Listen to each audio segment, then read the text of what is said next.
অনেকে বলে বিশ্বনবী নারীর দেহ ভোগ করার জন্য 13টা বিয়ে করছে। কপাল পোড়া, কপাল পোড়া। আমার নবীর ইতিহাসই জানে না। বিশ্বনবীর প্রথম বিয়েটা ছিল 25 বছরের বয়সে। কত বছর? ওনার বয়স ছিল 25। বিয়ে করেছেন সাইয়েদাতুনা খাদিজাকে, ওনার বয়স ছিল 40। বিশ্বনবীর সব বিয়ে ছিল বিধবাদেরকে আশ্রয় দেওয়ার জন্য। একটা মাত্র বিয়ে ছাড়া, সেটাও আকাশের উপর থেকে বিয়ে পড়িয়েছে কে? জান্নাতি রেশমের কাপড়ের মধ্যে আয়েশার চেহারা এনে জিব্রাইল বললেন, মেয়েটারে কেমন লাগে? নবী বললেন, ভালো লাগে। তার এক সপ্তাহ পরে আবার ছবি এনে বললেন, ও নবী, আবু বকরের মেয়ে, আল্লাহ সরাসরি বিয়ের প্রস্তাব পাঠিয়েছেন। বিশ্বনবী বললেন, জিব্রাইল, তুমি যদি বিয়ের ঘটক হও, আল্লাহ যদি হয় কাজী, আমি মুহাম্মদ রাজি। 4টা কারণে বিশ্বনবীর এতগুলো বিয়ে হয়েছে। জোরে বলেন কয়টা? একটা হচ্ছে এডুকেশনাল কজ, একটা হচ্ছে লিগ্যাল কজ, একটা হচ্ছে সোশ্যাল কজ, আর একটা হচ্ছে পলিটিক্যাল কজ। এডুকেশনাল কজ যেটা প্রথমে বললাম, নবীর কাছ থেকে শিখতে আসতো পুরুষেরা, নারীরা শিখতে পারে না, মাসালা জানতে পারে না। আল্লাহ বললেন, বেশি করে বিয়ে করো, মাসালাগুলো তোমার বিবিদের কাছে জানাও, হায়েজ নেফাজের মাসালা, বিয়ে করলে স্বামী স্ত্রীর দাম্পত্য জীবনের মাসালা। ও নবী, তুমিও বলতে লজ্জা পাও, নারীরা শুনতে লজ্জা পায়, তোমার বিবিদের কাছ থেকে এসে শিখে যাবে রে নবী। 1 number cause educational. 2 number legal. অনেকে ছেলে দত্তক রাখে, পালক পুত্র। খবরদার, পালক পুত্র কোনদিন আপনার আপন পুত্র হতে পারে। যায়েদ বিন হারিসাকে বিশ্বনবী ছেলের মতো রাখলেন। সবাই বলতে আরম্ভ করলো, যায়েদ বিন মুহাম্মদ, মুহাম্মদের ছেলে যায়েদ। আসলে কি মুহাম্মদ সাল্লাল্লাহু আলাইহি ওয়াসাল্লামের ছেলে? না, হারেসার ছেলে। এইটা বোঝানোর জন্য যায়েদ বিন হারেসা যখন জাইনাব বিন জাহাশকে তালাক দিলেন, বিশ্বনবী বললেন, তুমি তোমার পালক পুত্রের বউকে এখন বিয়ে করবা। সুবহানাল্লাহ। ইসলামের রুলিং শিখানোর জন্য পালক পুত্রের বউ তালাক পাওয়ার পরে বাবা বিয়ে করতে পারে। সুবহানাল্লাহ। কোন সামাজিকতার বন্ধনকে শক্ত করার জন্য কিছু বিয়ে করলেন। কেমন? বিশ্বনবীর রাইট হ্যান্ড, ডান হাত ছিল আবু বকর। আল্লাহ বললেন, তোমার যেহেতু ডান হাত, বিয়েটা করলে তো আরো শক্ত হবে ডান হাত, ঠিক কি না? আবু বকরের মেয়ের সাথে বিয়ে। বিশ্বনবীর লেফট হ্যান্ড, বা হাত ছিল ওমর। ওমরের এক বউ হাফসারে বিয়ে করলেন। এও তালাক খাওয়া। ডান হাত বাম হাত, এই যে সোশ্যাল কারণে বিশ্বনবী বিয়ে করলেন। 4 খলিফা। 4 খলিফার প্রথম 2 জন বিশ্বনবীর শ্বশুর, পরের 2 জন বিশ্বনবীর জামাই। আবু বকর, সাইয়েদনা ওমর বিশ্বনবীর শ্বশুর। আর ওসমানকে দিলেন 2 মেয়ে, আলীরে দিলেন 1 মেয়ে। আল্লাহু আকবার। এই সোশ্যাল কারণে বিশ্বনবীর বিয়ের সংখ্যা বেড়েছে। সর্বশেষ হচ্ছে পলিটিক্যাল, রাজনৈতিক কারণে। কি রাজনৈতিক কারণ? বনুল মুস্তালাকে বিশ্বনবী যুদ্ধ করলেন। যুদ্ধ করার পর বনুল মুস্তালাকের লিডারের নাম ছিল হারিস বিন মেরার। হারিস বিন মেরারের একটা মেয়ে ছিল, তার নাম ছিল জুয়াইরিয়া বিনতুল হারিস। বিশ্বনবী ভাবলেন, বনিল মুস্তালাকের লিডারের মেয়েটারে যদি বিয়ে করি, আমার শত্রুর বংশ হয়ে যাবে আমার শ্বশুর বাড়ি। বুদ্ধি করে বিয়ে করলেন। বিয়ে করার পরে পুরো বনুল মুস্তালাকের লোকেরা ভাবে, হায় হায়, আমাদের লিডারের মেয়ে বিয়ে করছে, এখন তো আমরা বেয়াই সম্পর্ক, ঠিক কিনা?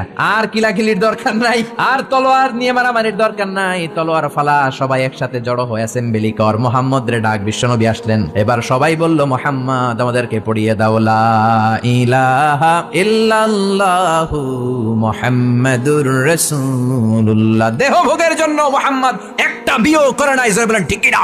কাবাঘর যখন ভেঙে গেল, মক্কার কুরাইশরা ডিসাইড করলো, আমরা কাবা বানাবো। পাথর লাগবে কোত্থেকে? ওই জায়গা থেকে পাথর নিয়ে আসবো। সবাই পাথর আনতে শুরু করলো। কুরাইশ ছেলেরা বললো, আমরা বাদ যাবো কেন, আমরাও আনবো। ছোট্ট ছোট্ট বাচ্চারা লুঙ্গি খুলে, লুঙ্গিটার এরকম ভাঁজ করে কাঁধের মধ্যে রেখে এটার উপরে একটা পাথর নিয়ে তারা আনতে লাগে। সব বাচ্চারা আনে একটা পাথর। কয়টা? বিশ্বনবী টানে 2টা করে। কয়টা করে? কিন্তু পরনের লুঙ্গি পরনে আছে না নাই? লুঙ্গি খুলেন না।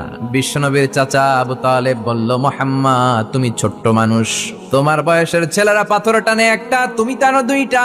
আর সবাই লুঙ্গি খুলে ফেলেছে যাতে কাঁধের মধ্যে ব্যথা না পায়, চোট না পায়। তুমি যেহেতু 2টা করে পাথর টানো, তুমিও তোমার লুঙ্গি খোলো।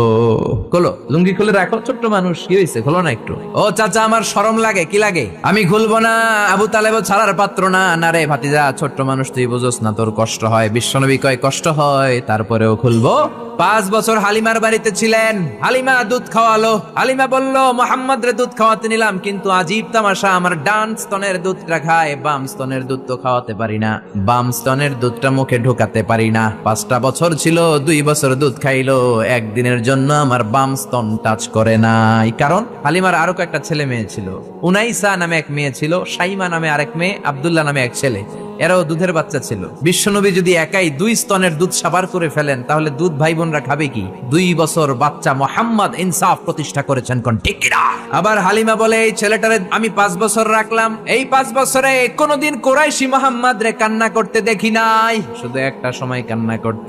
এই ছেলেটা ক্ষুধার অভাবে কাঁদে নাই, ব্যথা পেলে কোনদিন মুহাম্মদ কাঁদে নাই। শুধু লজ্জাস্থানের জায়গা থেকে কাপড়টা একটু সরে গেলে শিশু মুহাম্মদ কেঁদে উঠত।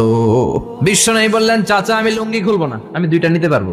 আবু তালেব বলল সমস্যা নাই, খোলো। বিশ্বনবী কয় না, খুলবো না। আবু তালেব বিশ্বনবীর লুঙ্গির গোছায় ধরে টান দিলেন, টান দিতে দেরি হয়ে যায়, বিশ্বনবীর বেহুশ হতে দেরি হয় না, বেহুশ হয়ে পড়ে গেলেন। লুঙ্গি আর খোলা হয় নাই। বিশ্বনবীর লজ্জাস্থান পৃথিবীর কেউ দেখে নাই, চিল্লায় পড়েন আল্লাহু আকবার। গোটা বিশ্বের মুসলমানদের একটা সেন্ট্রাল মিলিটারি দরকার। 50টারও বেশি মুসলিম দেশ, আমাদের সেন্ট্রাল কোনো লিডারশিপ নাই, আমাদের কেন্দ্রীয় কোনো মিলিটারি নাই। যদি আমাদের একটা মিলিটারি থাকতো, সিরিয়াতে আক্রমণ হয়েছে আমাদের বিরুদ্ধে, আমাদের মুসলিম মিলিটারি সেখানে প্রতিরোধ গড়ে তুলতো, চিল্লায় এখন ঠিক কিনা? আরাকানে আক্রমণ হয়েছে, মুসলিম মিলিটারি প্রতিরোধ গড়ে তুলবে। ফিলিস্তিনে আক্রমণ হয়েছে, আমাদের মুসলিম মিলিটারি প্রতিরোধ গড়ে তুলবে। কিন্তু আমাদেরকে নেতৃত্ব দেওয়ার মতো কেউ নাই, আমাদের শক্তি সম্ভাবনাকে জোগাড় করে রাখার মতো কেউ নাই।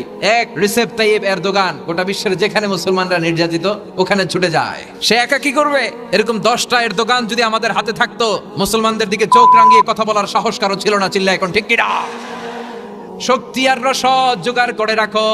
এই শক্তি আর সম্ভাবনা দিয়ে আল্লাহর দুশমনদেরকে তোমরা ভয় দেখাবা। মির রিবাতিল খাইল, ঘোড় সাওয়ারগুলোকে প্রস্তুত করে রাখো। বর্তমানে তো ঘোড়াটোরা নাই, এখন প্রস্তুত করে রাখতে হবে অ্যাটম বোমা, ঠিক কিনা? এখন রাখতে হবে AK-47, rocket launcher, drone, missile, ballistic ক্ষেপণাস্ত্র, রণতরী, যুদ্ধ জাহাজ। ও নবী, শক্তি সম্ভাবনা সবকিছু জোগাড় করে রাখেন। মুসলমান থাকবে সদা প্রস্তুত, সদা সজাগ।